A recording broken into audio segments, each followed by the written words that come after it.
वालेकुम dear students, आज हम पढ़ेंगे अबाउट प्लास्टर ऑफ पेरिस।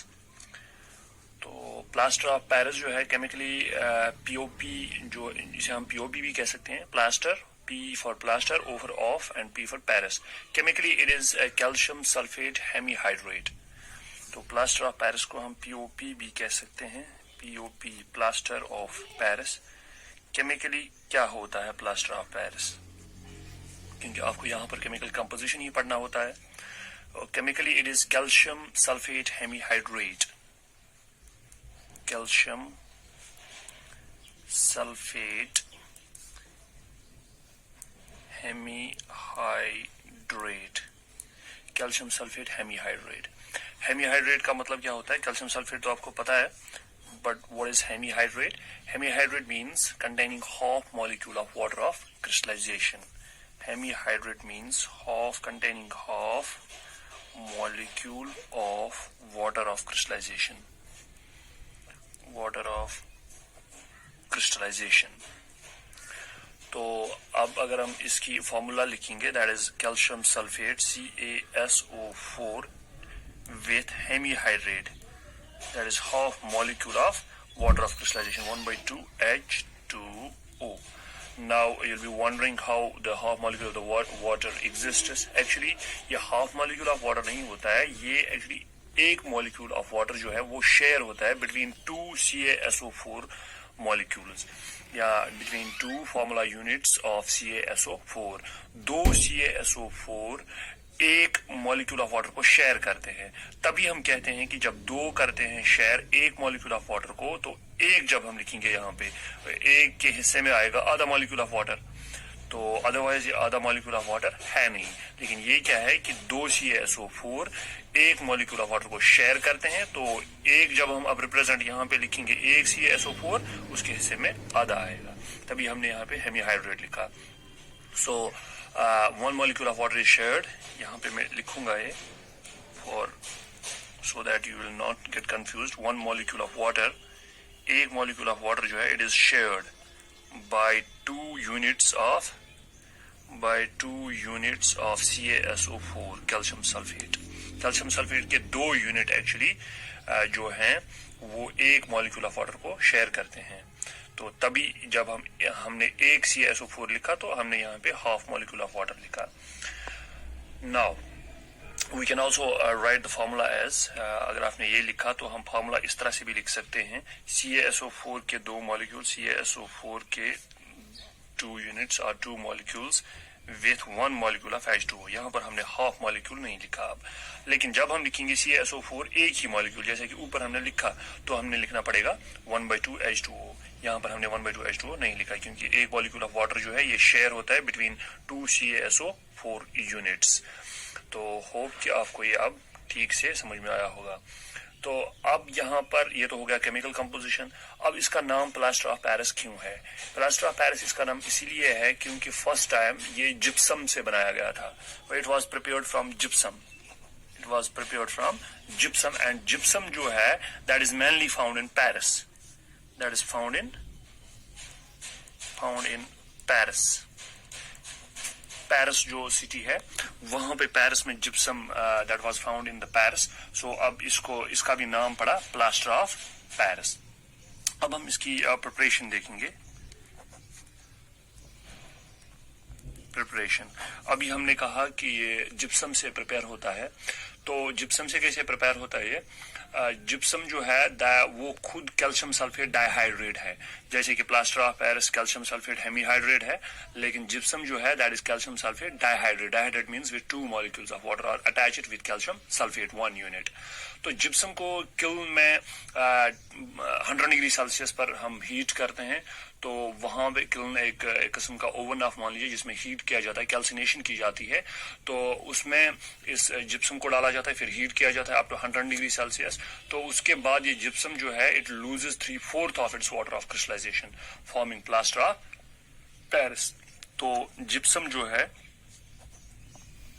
इसे हीट किया जाता है in kiln at 100 degree Celsius. 100 से ज्यादा भी नहीं करते, क्योंकि अगर 100 से ज्यादा करेंगे तो एनहाइड्रस बन जाएगा और डेड बर्न्ड प्लास्टर मिलेगा। तो 100 से ज्यादा नहीं करना पड़ेगा, क्योंकि इसको ये अदरवाइज ये एनहाइड्रस बन जाएगा। वो जो मॉलिक्यूल्स ऑफ वाटर है सब भी लूज हो जाएंगे, तो एनहाइड्रस बन जाएगा। इसलिए सिर्फ temperature up to 100 degree Celsius ही रखना पड़ेगा। तो इससे क्या होता है कि जिप्सम जो है ये हीट करने से लूज करता है वाटर। It loses water. कितना लूज करता है water? It loses around 3/4 of its water of crystallization। तो जब हम रिएक्शन लिखेंगे इसकी, जिप्सम की जो केमिकल फॉर्मूला है that is CaSO4 with 2 molecules of water of crystallization। go it means जो जिप्सम है that is calcium sulfate dihydrate। तो इसको किल्न में जब हम हीट करते हैं up to 100 degree Celsius temperature पे, that is it loses CaSO4, it loses 3/4 of the water of crystallisation. तो वहां पे क्या रह जाएगा? जब 3/4 ये लूज करेगा फ्रॉम 2 मॉलिक्यूल्स ऑफ वाटर, तो वहां पे रह जाएगा आधा मॉलिक्यूल H2O का। But as you know, this half molecule of water is actually shared by 2 CaSO4 units। तो प्लस अब 1.5 मॉलिक्यूल हम यहाँ पे लिखेंगे 1 and 1/2 H2O। 1 and 1/2 H2O। Now ये जो यहाँ पे CaSO4 और हाफ मॉलिक्यूल ऑफ वाटर है, this is the plaster of Paris. यही प्लास्टर ऑफ पेरिस है। अब अगर हम ये जो टेम्परेचर है 100 से ज्यादा रेज करेंगे तो क्या हो जाएगा? तो कैल्शियम सल्फेट जो है अभी इसमें हेमीहाइड्रेट है, तो ये एनहाइड्रस बन जाएगा। वो हेमीहाइड्रेट मॉलिक्यूल जो है वो भी लूज हो जाएगा, वाटर मॉलिक्यूल सब लूज हो जाएंगे। तो अगर हम ये ज्यादा temperature greater than 100 degree Celsius करेंगे टेम्परेचर, तो वहां पे क्या रह जाएगा? Anhydrous calcium sulphate. और एनहाइड्रस कैल्शियम सल्फेट जो है उसे डेड बर्न्ट प्लास्टर भी कहते हैं। डेड बर्न्ट प्लास्टर भी कहते हैं। नाउ इसकी properties of plaster of Paris. सबसे पहली बात, it is a white powder. ये वाइट पाउडर की सूरत में होता है। It is a white powder. And then आप देखते हैं इसकी important property, that is reaction with water. ये बहुत ही इंपॉर्टेंट प्रॉपर्टी है इसकी, जिससे ये इसी रिएक्शन विथ वाटर जो है, इसी रिएक्शन से इसको हम setting of plaster of Paris भी कहते हैं, क्योंकि इसमें ये सेट हो जाता है, हार्ड मास बन जाता है। Setting of plaster of Paris, इसमें ये सेट हो जाता है। तो क्या होता है जब हम वाटर को मिक्स करते हैं पीओपी के साथ, जब वाटर को मिक्स करते हैं विथ पीओपी और फिर अप टू 1 आवर जब हम इसको रखते हैं या हाफ एन आवर तक इसको रखते हैं, तो क्या हो जाता है? एक हार्ड मास बन जाता है। हार्ड मास जैसा बन जाता है। ये क्यों बन जाता है? क्योंकि जो प्लास्टर ऑफ पेरिस है इसमें हेमीहाइड्रेट होता है, ये फिर से रिहाइड्रेट हो जाता है, ये फिर से गेन करता है मॉलिक्यूल्स ऑफ वाटर को, तो फिर से जिप्सम बन जाता है। तो हार्ड मास क्यों बन जाता है पीओपी? ये तो हेमीहाइड्रेट था, ये रिहाइड्रेट हो जाता है। Rehydrate means it gains molecules of the water. Rehydrate हो जाता है, it gains molecules of water and it forms gypsum. और जिप्सम जो है ये हार्ड मास होता है, हार्ड मास। तो रिएक्शन हम लिख सकते हैं CaSO4 half molecule of the water with half molecule of water. ये जब इसको वाटर के साथ रिएक्शन करते हैं तो क्या हो जाता है? वाटर के साथ जब रिएक्शन करते हैं तो ये फिर से जिप्सम बन जाता है। CaSO4 2 molecules of water dihydrate, calcium sulphate dihydrate बन जाता है, जिसे हम जिप्सम भी कहते हैं। जिप्सम। तो CaSO4 हेमीहाइड्रेट यानी कि प्लास्टर ऑफ पेरिस, इसको जब वाटर के साथ रिएक्शन हो जाती है तो ये वाटर मॉलिक्यूल्स को गेन करके फिर से जिप्सम बनाता है। और जिप्सम क्या है? It is a hard mass.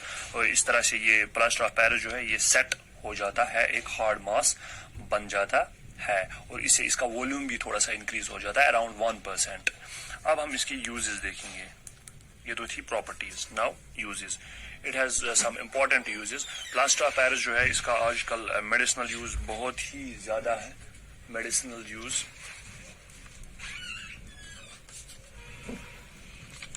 Medicinal uses क्यों है इसके बहुत ज्यादा? क्योंकि it is use for setting the fractured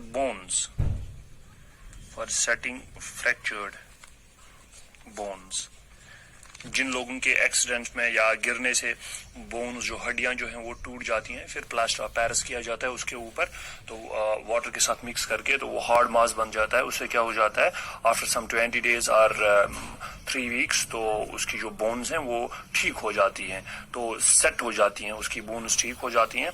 तो इस तरह से ये it is used for setting the fractured bones in right position में, इन राइट पोजीशन। तो ये तो था इसका मेडिसिनल वैल्यू। तो it is also used in making toys बनते हैं इससे, या स्टैचूज बनाते हैं इससे, स्टैचूज भी बनाते हैं। डेकोरेटिव मटेरियल जो है वो बनाते हैं इससे, डेकोरेटिव मटेरियल वो भी बनाते हैं इससे। तो इसी तरह से ज्वेलरी भी बनती है या कॉस्मेटिक्स भी बनते हैं। और ये जो सरफेसेस हैं उनको स्मूथ बनाने के लिए, to make the surfaces smooth, इससे स्मूथ सरफेसेस भी बनती हैं, स्मूथ सरफेसेस। सीलिंग्स में, घर में जो सीलिंग्स होती हैं या वॉल्स होती है, वहां पर ये काम आता है बिफोर पेंट करने से पहले, ताकि सरफेस जो है वो स्मूथ हो जाए, तो फिर पेंट अच्छा दिखता है। इसी तरह से it's used in making chalks, जो ब्लैक बोर्ड्स पर लिखने के लिए काम आते थे, आज तो यूज नहीं होते हैं, आज तो मार्कर से काम चलाना पड़ता है। तो it's also used in making chalks for writing on the black boards.